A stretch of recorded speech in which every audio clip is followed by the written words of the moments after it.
Bismillahirrahmanirrahim. Assalamualaikum warahmatullahi wabarakatuh. Innal hamdalillah nahmaduhu wa nasta'inuhu wa nastaghfiruh wa na'udzu billahi min shururi anfusina wa sayyiati a'malina.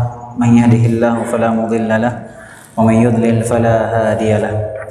Asyhadu an la ilaha illallah wahdahu la syarika lahu wa asyhadu anna Muhammadan abduhu wa rasuluh sallallahu alaihi wa ala alihi wa sallama tasliman katsira, amma ba'd.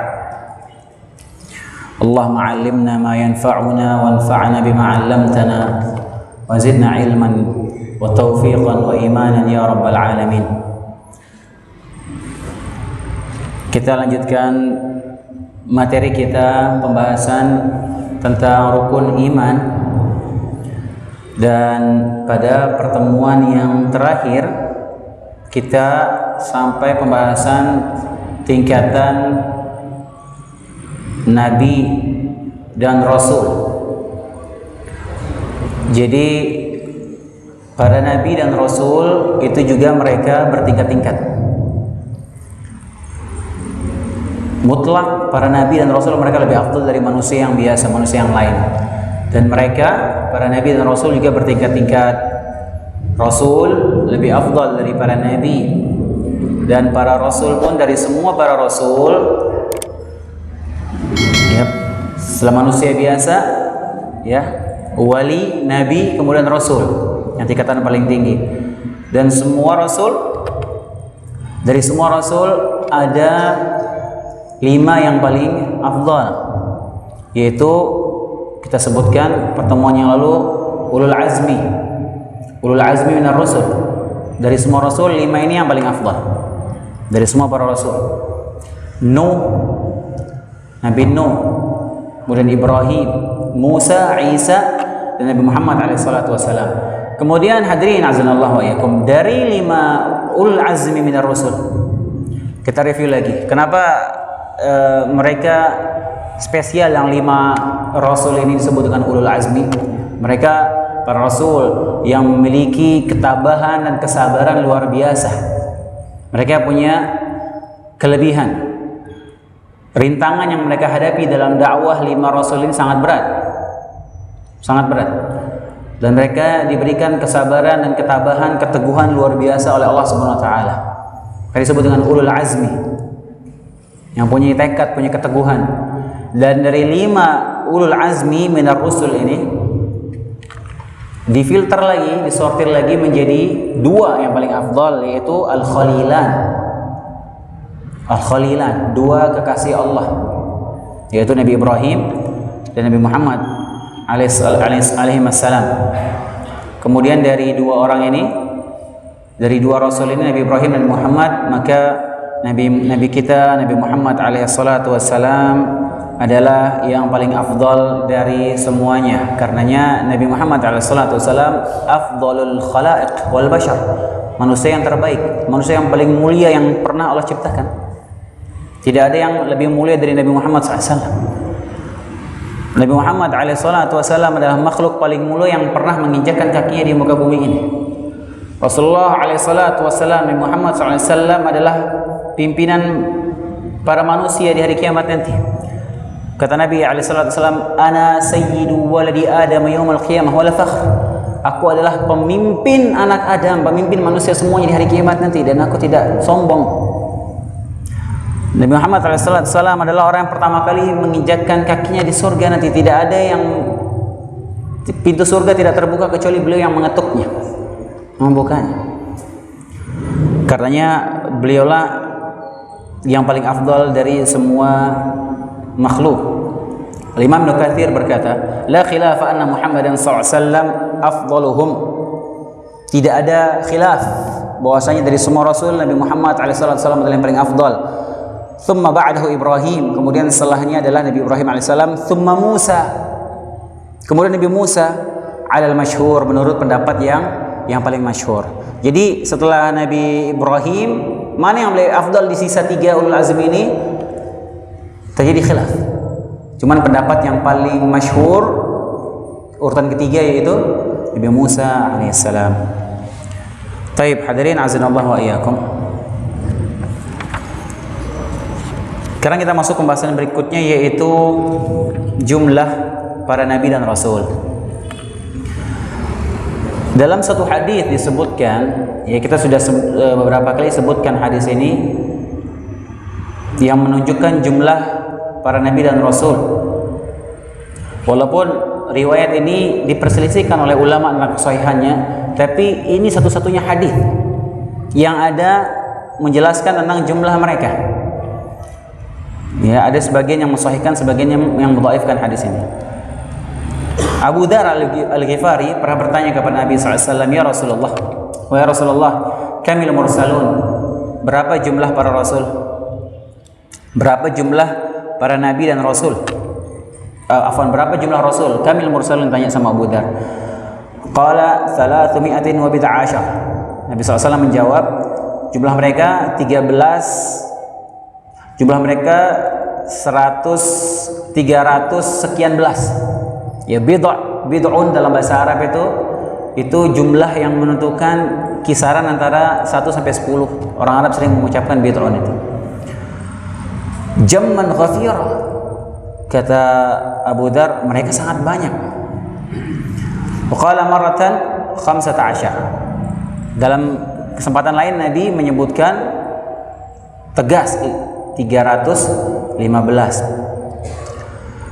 Kemudian dalam hadis lain, riwayat lainnya, Rasulullah kamin nabiyyun, ditanya lagi, wahai Rasulullah, berapa jumlah nabi?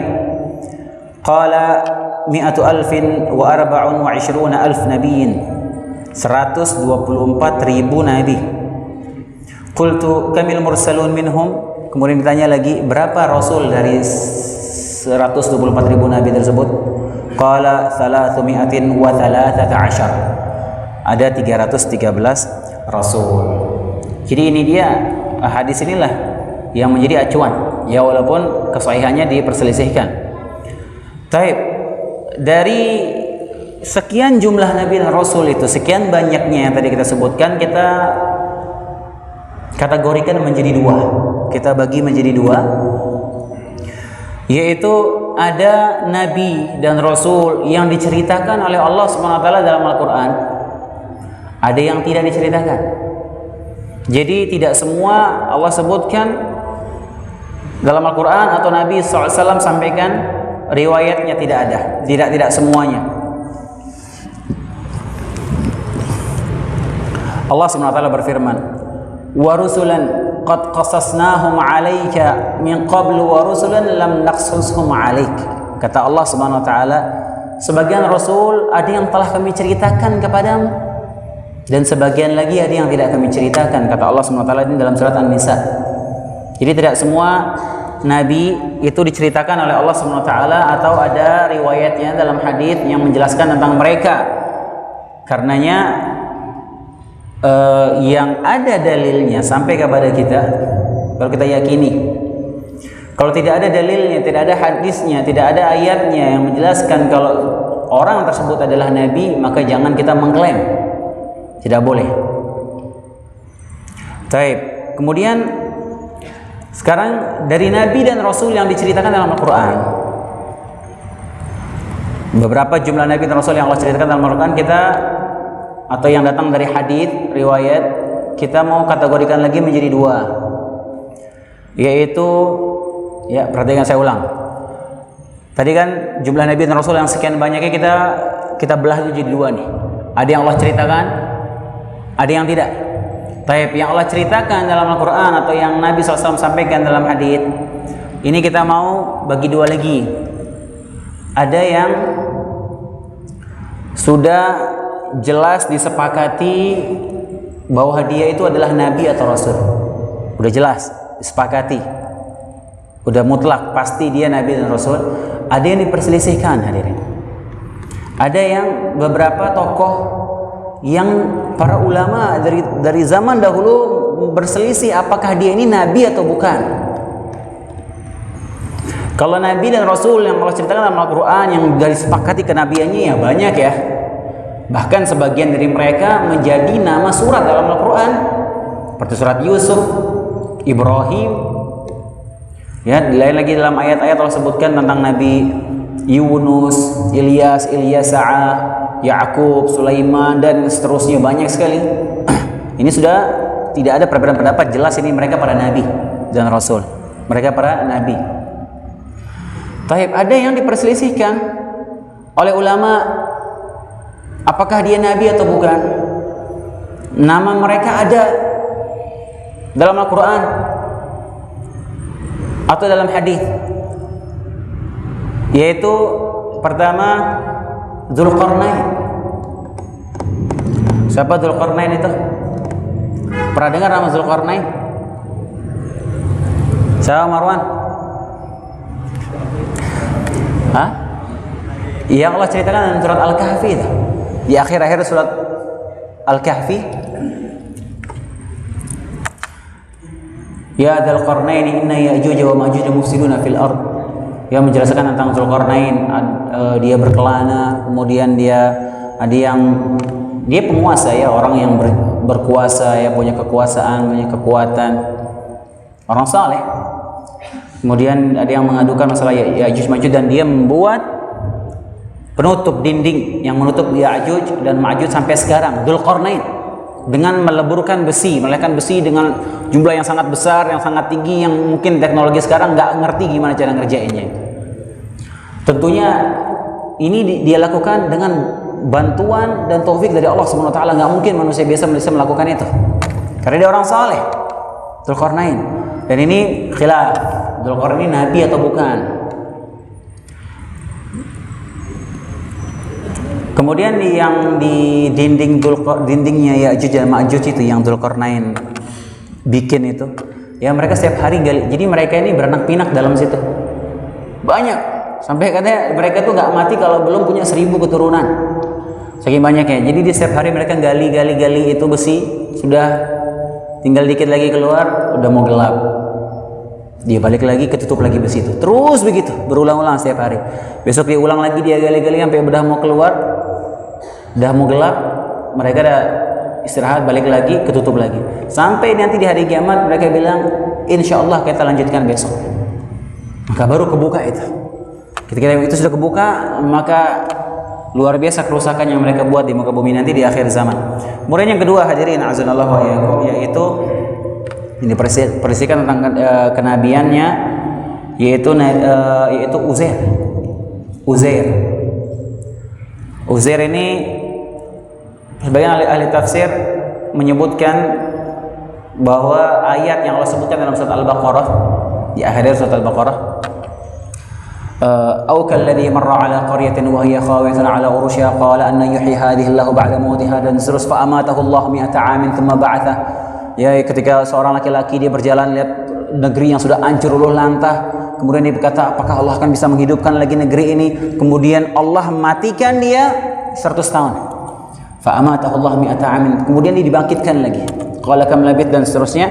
Sebagian ahli tafsir menyebutkan ini Uzair. Kemudian kisahnya juga Uzair ini dia salah satu orang yang hafal Taurat, dia orang ajaib. Makanya sebagian orang Yahudi itu sangat mengagungkan Uzair ini, sampai mereka mengatakan Uzair ini anak Tuhan, anak Allah. Wa qalatil yahudu Uzair ibnullah, orang Yahudi. Orang Nasrani bilang Isa anak Allah, orang Yahudi bilang Uzair anak Allah. Karena dia ini ajaib. Dia tidur lama, balik-balik dia hafal Taurat. Yang orang Bani Israel sudah kehilangan Taurat, sudah hilang, nggak ada jejaknya Taurat, mereka kehilangan bimbingan. Tiba-tiba Uzair ini muncul, dia hafal Taurat detail, maka dia dipuji, disanjung luar biasa. Ini juga diperselisihkan apakah Uzair ini nabi atau bukan. Kemudian yang terakhir yaitu Khadir. Orang sering nyebutnya Khidir, cuman penyebutnya Khadir yang benar, Khadir, Nabi Khadir. Ini juga diperselisihkan oleh para ulama tentang kenabiannya. Ya, cuman Ibnu Katsir rahimahullah dia lebih merojihkan bahwasanya Khadir ini nabi, bukan wali, dia nabi. Ya, Nabi Khadir ini dirojihkan, pendapatnya lebih kuat bahwasanya dia nabi. Ya, walaupun ada yang tidak menganggap dia nabi, cuman lebih rojih ya pendapat dikuatkan oleh sebagian besar ulama. Di antaranya Ibnu Katsir bahwasanya Khadir adalah Nabiullah, salah satu Nabi Allah. Kemudian ada lagi juga yang disebutkan ya, namanya ada nabi namanya Daniel. Ini juga diperselisihkan, ada yang tidak menganggap itu, ada yang mensahihkan riwayatnya Daniel, ada Irmia, namanya macam-macam. Ya. Selagi itu tidak datang dalam hadis yang sahih, maka kita tidak meyakininya.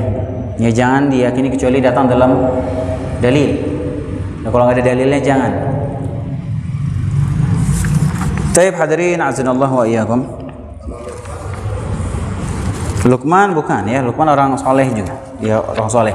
Banyak orang-orang soleh yang Allah sebutkan dalam Al-Quran yang dia bukan nabi. Ya, Luqman contohnya, kemudian juga Maryam.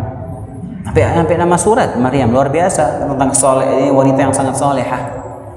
Bahkan dia berbicara dengan Jibril. Maryam didatengin Jibril, ngobrol sama Jibril langsung. Tapi nggak ada nabi perempuan. Ada nggak nabi perempuan? Nggak ada. Dalilnya di akhir surat Yusuf. Wa ma arsalna min qablika min rasulin wa ma arsalna min qablika illa rijalan nuhi ilaihi. Tidaklah kami utus sebelum kamu kecuali rijal, laki-laki, kata Allah. Ini dalil bahwasanya tidak ada nabi itu perempuan. Banyak hikmahnya hadirin ya, kenapa nggak ada nabi perempuan? Karena kalau nabi itu harus tahan banting ya. Repot kalau nabi baperan gitu. Makanya nabi itu laki-laki. Imran ya, ini keluarga orang soleh ya, itu bukan nabi. Taib, pembahasan berikutnya hadirin azanullah wa iyyakum, kita membahas tentang tanda-tanda kenabian ya, tanda-tanda kenabian. Perlu diperhatikan di sini. Bahasa syariat dalam Al-Qur'an khususnya ya, dan juga dalam hadis menjelaskan tentang tanda-tanda kenabian, bukti bahwasanya seseorang itu adalah seorang nabi. Ya, Allah berikan dia bukti-bukti atau tanda-tanda. Kalau dalam bahasa syariatnya itu ya, dalam Al-Qur'an terkadang datang dengan istilah al-ayat atau al-bayyinat. Ayat atau bayyinat. Ayat tanda-tanda, bayyinat bukti-bukti. Itu bahasa Al-Qur'an. Cuman bahasanya para ulama menyebutkan dalam kitab mereka dengan istilah mukjizat. Kata mukjizat ini tidak datang dalam ayat Al-Quran, tidak ada. Maupun dalam hadis ini cuma bahasanya para ulama menyebutkan sebagai tanda kenabian. Tapi yang perlu diperhatikan, mukjizat tidak semua ya, tidak khusus mukjizat sebagai dalailun nubuwah, tanda kenabian, enggak. Cuman sebagian dari tanda kenabian mukjizat. Karena kalau kita tinjau dari segi bahasa hadirin azanallahu wa iyyakum, mukjizah itu kalau dalam bahasa Arab ya, secara bahasa itu artinya menjadikan orang lain itu tidak mampu. Ajaza itu artinya melemah, menjadikan orang lain lemah, tidak mampu. Makanya mukjizat ini dia identik dengan tantangan. Perhatikan baik-baik, mukjizat itu identik dengan tantangan kalau secara bahasa. Jadi ketika Nabi ini menantang orang-orang yang menentangnya dengan memberikan sesuatu bukti mukjizat, yang mukjizat ini menjadikan orang-orang yang menantang tersebut lemah, tidak bisa meniru, tidak bisa mendatangkan yang semisal, baik jin maupun manusia. Itu secara bahasa. Tapi tidak semua mukjizat, tidak semua tanda kenabian itu datang dengan konteks tantangan, tidak semua. Ya, karenanya al-ayat dan bayinat dalam Al-Qur'an Allah sebutkan dalam banyak sekali ayat. Jadi mukjizat ini cuma istilah. Ya. Jadi tanda-tanda kenabian itu tidak mesti ini sesuatu yang bersifat tantangan kepada para penentang nabi dan rasul tersebut. Lah. Karena banyak mukjizat-mukjizat yang lain, mukjizat-mukjizat para nabi yang datang tanpa ada konteks tantangan di situ, tidak menantang. Yang ada jelas riwayatnya menantang orang, jin dan manusia mendatangkan yang semisal Al-Qur'an dalam banyak ayat. Kita sudah sebutkan pada pertemuan yang sebelumnya. Menantang jin dan manusia, silakan datang satu ayat aja yang semisal Al-Qur'an. Maka semua tidak ada yang mampu. Ini dia melemahkan, ini mukjizat. Ada tantangan di situ. Tapi kebanyakan tidak ada tantangannya. Seperti tangannya Nabi Musa mengeluarkan cahaya sangat terang seperti lampu di zaman itu. Nabi menaruhkan tangannya di ketiak Nabi Musa, kemudian dikeluarkan di depan Firaun, tangannya keluarin cahaya yang sangat terang, yang buat orang terkejut waktu itu menyaksikan itu. Lagi Nabi Muhammad SAW pernah keluar air dari ujung-ujung jari beliau. Nabi Musa alaihissalam pernah memukul batu terbelah keluar air 12 mata air, ya, karena suku Yahudi ini banyaknya 12. Karena apa-apa itu selalu 12. Nabi Musa belah laut itu terbelahnya bukan satu, hadirin, 12. Ada 12 yang terbelah, masing-masing suku lewat satu lorong. Kemudian Nabi Musa memukulkan batu untuk mereka ini. Faqulna idrib bi'asaqal hajar fanfajarat minhu 12 aina. Pukullah tongkatmu ke batu, ini akan keluar 12 mata air. Masing-masing suku Yahudi minum dari mata airnya. Ini nggak ada tantangan di situ, nggak ada tantangan. Ya, kemudian mukjizat Nabi Isa, dia bisa menyembuhkan orang sakit, menghidupkan orang mati. Kemudian Nabi Saleh yang untanya keluar dari batu. Nabi Daud alaihissalam, dia punya mukjizat, tangannya ini bisa melembekkan besi. Jadi tinggal pegang besi jadi lunak. Nabi Sulaiman bisa berbicara dengan hewan, semuanya bisa diajak ngobrol. Angin tunduk sama Nabi Sulaiman, diperintahkan angin. Jin semua tunduk sama Nabi Sulaiman. Luar biasa, tidak ada yang diberikan kekuasaan, kekayaan seperti Nabi Sulaiman yang pernah ada di muka bumi ini. Mukjizat. Ya, dia kemana-mana pakai angin, memerintahkan angin Nabi Sulaiman. Ini tidak ada tantangan di situ. Tidak ada unsur tantangan. Jadi dalailun nubuwah, ya, tanda kenabian itu tidak mesti adanya tantangan. Pokoknya apa saja yang bisa menjadi bukti bahwasanya seseorang tersebut adalah nabi, maka itu juga sebagai tanda kenabian. Di antaranya, ya, misalnya mukjizat Nabi Muhammad SAW, di antara mukjizat yang menunjukkan yang ini menjadi tanda kenabian, menunjukkan dia benar adalah seorang nabi, bahwasanya Nabi Muhammad SAW namanya disebutkan di kitab-kitab terdahulu. Ini sudah kita bahas. Taurat, Injil, semua menyebutkan Nabi Muhammad. Ini mukjizat. Ini jelas, ini menunjukkan dia nabi. Kemudian Nabi Muhammad SAW menceritakan kepada orang musyrikin kisah-kisah yang fenomenal. Beliau bisa menceritakan secara detail, padahal beliau nggak bisa baca. Padahal kalau beliau mau menceritakan secara detail, beliau pasti harus membaca kitab-kitab orang-orang terdahulu, sementara Nabi nggak bisa baca. Beliau ceritakan kisahnya Nabi Saleh, kisah Nabi Syuaib, dan kisah-kisah ini masyhur di kalangan bangsa Arab. Waktu itu mereka tahu kisah ini diceritakan turun-temurun. Bahkan tempat mereka diazab kaum Nabi Saleh sampai sekarang masih ada di Saudi. Mereka tahu Nabi datang diwahyukan menceritakan secara detail kisah mereka. Kisah Nabi Yusuf diceritakan detail. Kisah-kisah Nabi terdahulu. Ini mukjizat. Ini juga tanda kenabian yang menunjukkan benar dia adalah seorang nabi. Kemudian di antara yang menunjukkan tanda kenabian Nabi Muhammad SAW adalah akhlaknya, hadirin. Tidak ada yang punya akhlak seperti Nabi Muhammad SAW. Luar biasa. Akhlaknya mukjizat. Akhlak yang mukjizat. Bahkan Allah puji akhlak beliau dalam Al-Qur'an, "Wa innaka la'ala khuluqin 'adzim." Sesungguhnya engkau memiliki akhlak yang mulia, wahai Muhammad. Yang sederhana aja. Akhlaknya Nabi Muhammad SAW, beliau tidak pernah sekalipun mengomentari makanan. Tidak pernah mengomentari makanan sekalipun. Tidak ada yang bisa seperti itu. Tidak ada manusia yang bisa seumur hidupnya nggak pernah komentarin makanan, nggak mungkin. Ini makanannya panas, pedas, kurang manis, asin, ini kurang enak masakannya, ini. Cuman kalau kita paling sering makanan tuh kurang banyak kayaknya. Baik, kemudian yang menarik di sini,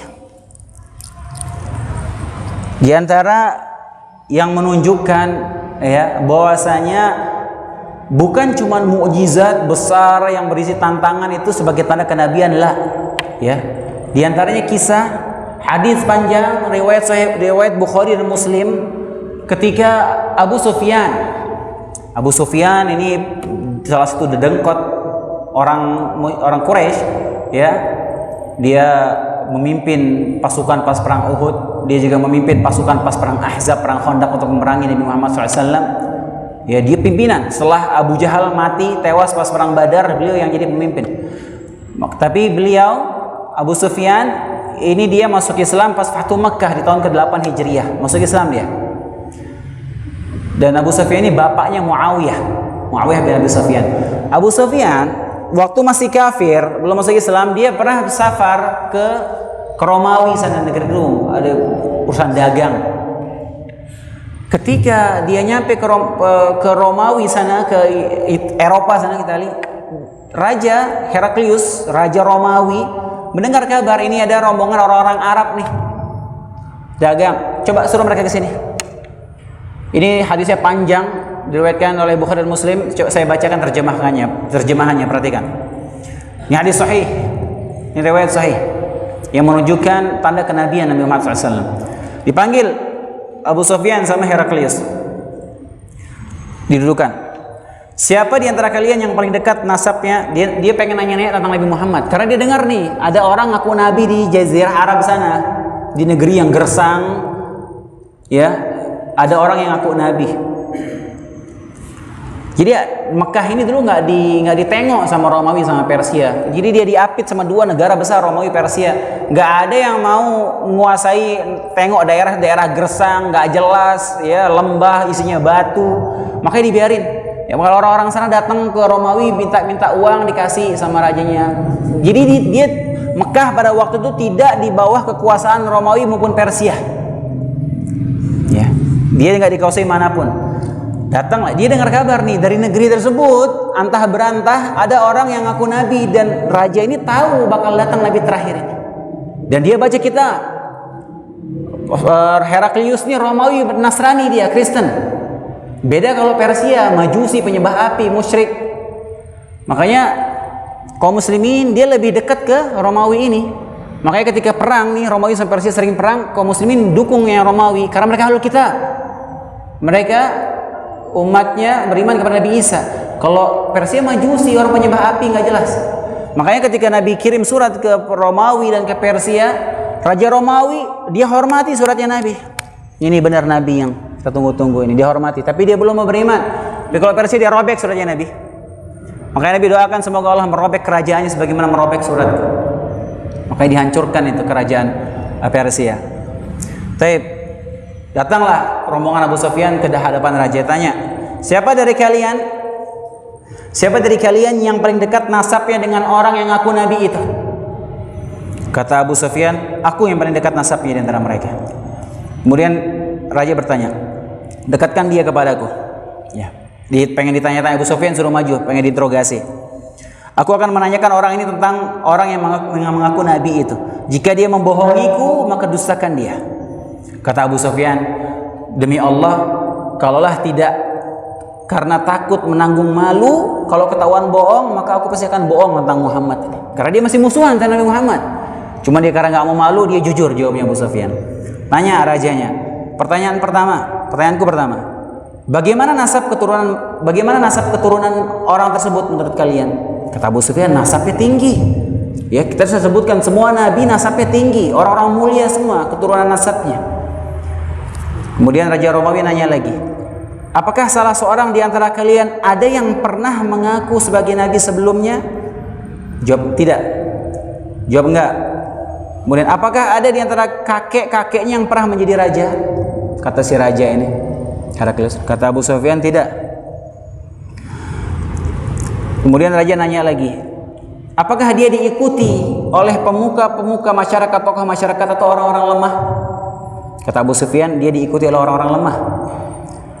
Kemudian nanya lagi, mereka semakin bertambah atau berkurang? Kata Abu Sufyan, bertambah jumlah mereka, semakin hari makin bertambah orang yang mengikuti nabi tersebut. Kemudian nanya lagi, apakah ada seorang di antara mereka yang murtad karena benci kepada agamanya setelah ia memeluknya? Kata Abu Sufyan, tidak. Pernahkah kalian menyangkanya berbohong sebelum dia mengaku nabi? Kata Abu Sufyan, belum. Ini kita sebutkan Nabi Muhammad SAW terkenal masyhur kejujurannya, tidak pernah berdosa sekalipun dari sebelum jadi nabi, apalagi setelah jadi nabi. Terkenal semekah, ini orang paling jujur, nggak pernah bohong. Dan Abu Sufyan jawab, dia nggak pernah bohong. Pernahkah dia berkhianat? Belum pernah, walau sekalipun, kata Abu Sufyan. Tidak bisa aku memeriksanya lebih jauh lagi kecuali dengan pertanyaan tadi. Kemudian rajanya nanya lagi, apakah kalian memeranginya? Kata Abu Sufyan, iya. Bagaimana peperangan antara kalian dengan Nabi tersebut? Kata Abu Sufyan, imbang. Terkadang mereka menang, terkadang kita menang. Ya, karena ini baru mengalami dua perang mereka. Perang Badar Nabi Muhammad menang, perang Uhud Nabi Muhammad kalah. Karena Abu Sufyan bilang kita imbang. Sekali dia menang, sekali kita menang. Apa yang diperintahkan kepada kalian? Dia merintahkan sembahlah Allah semata, jangan kalian mempersekutukan Allah dengan sesuatu apapun, tinggalkan apa yang dikatakan oleh leluhur kalian.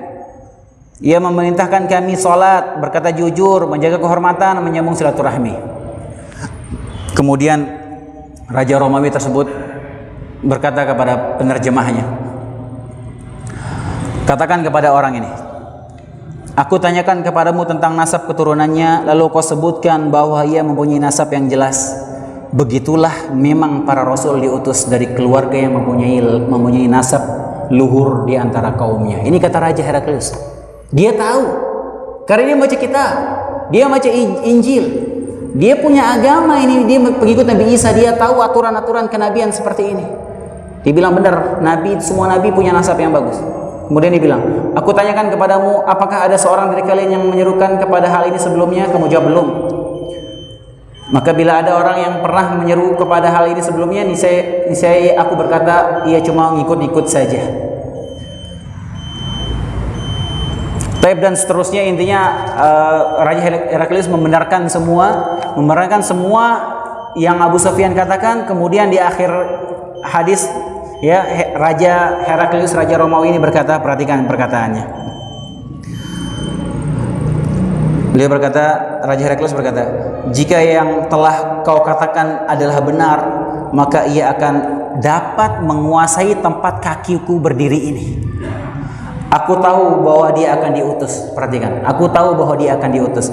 Aku tidak menyangka ternyata dia dari bangsa kalian. Jika saja aku dapat memastikan bahwa aku akan bertemu dengannya, niscaya aku akan memilih bertemu dengannya. Jika aku ada di sisinya, pasti aku akan cuci kedua kakinya sebagai bentuk penghormatan. Ini katanya Raja Heraklius. Dia waktu pas didakwahkan, dia mau masuk Islam. Heraklius sudah mau masuk Islam, ya. Dia ngetes ke pejabat-pejabat pembesar-pembesarnya. Bagaimana kalau kita beriman kepada Nabi itu? Oh, nggak terima pejabatnya, berontak, nggak terima. Akhirnya dia bilang, oh enggak, saya cuma ngetes kalian. Dia takut ditinggalkan sama rakyatnya, dia nggak jadi beriman. Heraklius ini. Wallahu taala alam. Insyaallah kita lanjutkan pertemuan berikutnya. Kurang lebihnya saya mohon maaf. Subhanakallahumma bihamdika, asyhadu an la ilaha illa anta, astaghfiruka wa atubu ilaik. Assalamualaikum warahmatullahi wabarakatuh.